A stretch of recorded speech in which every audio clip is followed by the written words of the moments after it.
जैसी करनी वैसी भरनी, दिल छूने वाली कहानी। एक गांव में बहुत धनी सेठ रहता था। गांव वाले सब उसे सेठ जमुना दास जी के नाम से बुलाते थे।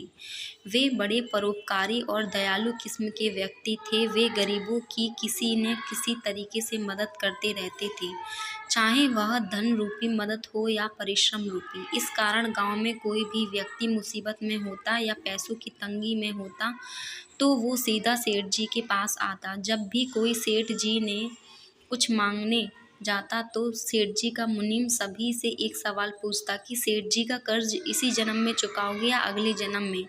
कुछ ईमानदार लोग बोलते, जी हम इसी जन्म में सारा कर्ज चुका देंगे। वहीं कुछ बेईमान लोग सोचते कि अगले जन्म में कौन किसको जानेगा, हम तो अगले जन्म में ही चुकाएंगे। एक दिन दो चोरों को सेठ जी के बारे में पता चला तो वे दोनों भी चले गए सेठ जी के पास मदद मांगने। जब उनसे सवाल पूछा गया कि सेठ जी का कर्ज किस जन्म में चुकाओगे, दोनों चोरों मन ही मन हंसे। उन्हें तो मज़ा आ गया।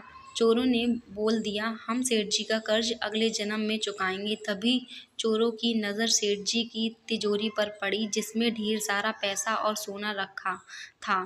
दोनों को लालच आ गया।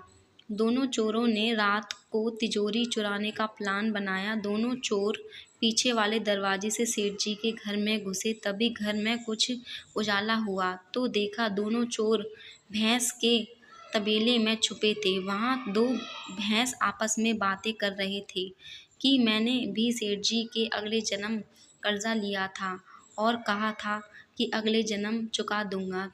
अब देखो मुझे सेठ जी के घर भैंस बनकर उनका कर्जा चुकाना पड़ रहा है। भैंसों की यह बात चोरों ने सुन ली। चोरों को अब समझ में आ गया। वे सुबह होते ही मुनीम जी के पास आए, सारा धन वापस कर अपना नाम वहाँ से कटवा लिया और फिर चैन की सांस ली।